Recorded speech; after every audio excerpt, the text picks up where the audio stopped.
날마다 쓰는 나의 신앙일기 TV 데일리 큐티 나무향기입니다. 오늘 함께 묵상할 성경 본문은 에베소서 4장 11절에서 16절입니다.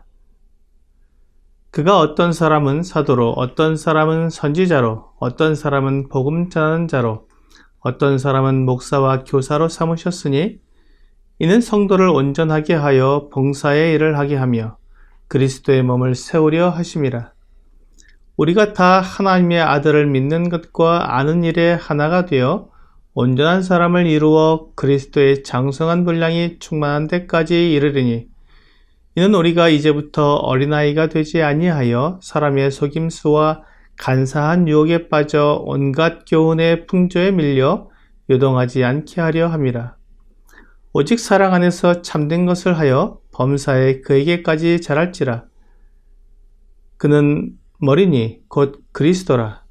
그에게서 온몸이 각 마디를 통하여 도움을 받음으로 연결되고 결합되어 각 지체의 분량대로 역사하여 그 몸을 자라게 하며 사랑 안에서 스스로 세우느니라.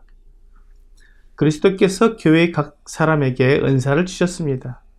은사란 교회 안에 주어진 하나님의 선물로서 다른 성도들의 성장에 기여하는 특별한 능력을 말합니다. 그렇기 때문에 은사는 나를 자랑하는 나의 능력이 아니며 성도들을 성장시키는 성령의 능력입니다. 또한 그리스도께서 각 사람에게 주신 선물이기 때문에 구원받은 모든 성도들은 다 은사를 받았습니다. 그러므로 교회 안에서 섬기는 일은 특별한 몇 사람이 하는 것이 아니라 모든 성도들이 함께 섬기는 것입니다. 오늘 본문에 보면 그리스도께서 교회 안에 주신 은사로서 사도, 선지자, 복음 전하는 자, 목사와 교사가 있음을 알 수 있습니다. 이것이 은사의 전체를 말하는 것은 아닙니다. 이 은사들은 특히 교회 안에서 다른 성도들을 인도하는 은사들을 말씀하고 있습니다. 교회를 이루고 있는 모든 지체들이 자기가 받은 은사를 사용하여 교회를 세워가야 하는데 어떻게 해야 하는지 안내하고 이끌어주는 일을 하는 사람들이 필요합니다. 바로 그런 일을 하는 사람들이 오늘 본문에 나와 있는 은사들입니다. 사도와 선지자는 초대교회 때 교회의 기초를 놓는 매우 중요한 역할을 감당했습니다. 사도의 자격은 부활하신 주님을 보았어야 했고 주님에 의해 보냄을 받았어야 하며 교회를 세우는 데 있어서 터와 일꾼으로 봉사해야 했습니다. 선지자는 구약에서나 신약에서나 마찬가지로 하나님의 말씀을 받아 전하는 사람입니다. 사람들의 죄를 깨닫게 해주기도 하고 훈계의 말씀으로 교회에게 새로운 힘을 더해주기도 했습니다.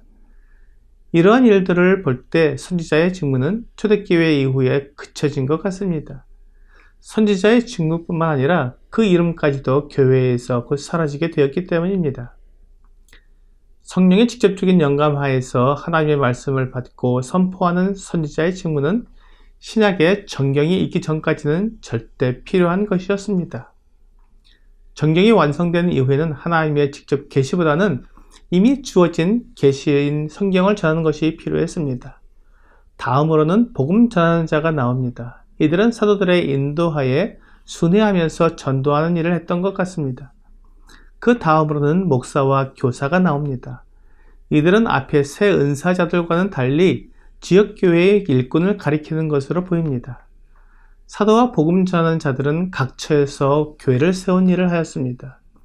선지자들은 특별한 상황 속에서 하나님께로부터 특별한 말씀을 받아 그것을 알리는 일을 한 것으로 보입니다. 그런데 목사와 교사는 날마다 지역교회를 세워가는 책임을 지고 있는 것으로 보입니다. 목사의 임무는 성도들을 영적인 양식으로 먹이며 그들을 영적인 위험으로부터 벗어날 수 있도록 돌봐주는 것입니다. 그러므로 목사는 양을 치는 목자와 같습니다. 사람을 목양하기 때문에 우리말 성경에서 목사라고 번역을 한 것으로 보이며 목자로서 번역하는 것도 좋을 것 같습니다. 하나님은 시편 23편에서 여호와는 나의 목자시니 라고 말씀하고 있고 주 예수님도 요한복음 10장에서 나는 선한 목자라 라고 말씀하고 있기 때문입니다. 본문 12절에 보면 이러한 은사들은 성도를 온전하게 하기 위해 필요했습니다. 그들은 성도들이 각자가 받은 은사를 가지고 봉사의 일을 하도록 도와야 했습니다. 모든 성도들이 섬기는 목표는 그리스도의 몸을 세우려는 것이었습니다. 자신을 높이거나 한 지역교회만 위해 일하는 것이 아니라 그리스도의 몸을 세워야 했습니다. 13절은 교회의 모든 성도들이 각자의 은사를 통해 봉사하는 최종 목표를 말해주고 있습니다. 그것은 그리스도의 장성한 분량이 충만한 데까지 이르는 것입니다. 모든 성도들이 하나가 되어서 그리스도처럼 장성한 모습이 되기를 바라는 것입니다. 바울은 고린도전서 11장 1절에서 내가 그리스도를 본받는 자가 된 것 같이 너희는 나를 본받는 자가 되라고 말했습니다. 이것이 교회의 일꾼들이 성도들을 그리스도의 장성한 모습이 되도록 인도하는 방법입니다. 바울은 자신이 먼저 그리스도를 본받는 자가 되었다고 말하고 있습니다. 그렇기 때문에 성도들에게 자신을 본받으라고 말할 수 있었습니다. 바울이 성도들에게 요구하는 것은 자신을 본받는 것이 아니었습니다. 그가 그리스도를 본받는 자이기 때문에 그를 본받게 되면 그들이 결국 그리스도를 본받게 된다는 것이었습니다. 복음 전하는 자와 목사와 교사는 성도들을 하나가 되게 하고 그들로 하여금 자신이 받은 은사를 가지고 봉사일을 함으로 모든 성도들이 완전한 자가 되어 그리스도를 닮도록 이끌어야 하는 것입니다. 지역교회의 일꾼들은 먼저 그리스도를 닮아 있어야 합니다.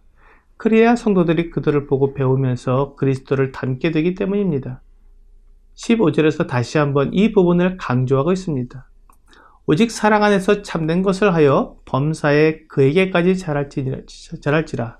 그는 머리니 곧 그리스도라고 말씀하고 있습니다. 그리스도께로 자라가는 일은 혼자서는 이루어질 수 없습니다. 그래서 16절에 보면 온몸이 각 마디를 통하여 도움을 받음으로 연결되고 결합되었다고 말씀하는 것입니다. 다른 지체들과 연결되고 결합되어야만 온전하게 성장할 수 있습니다. 성도들을 연결하고 결합하는 것은 사랑입니다. 서로를 용서하고 받아들이는 사랑이 있을 때 하나로 결합될 수 있습니다.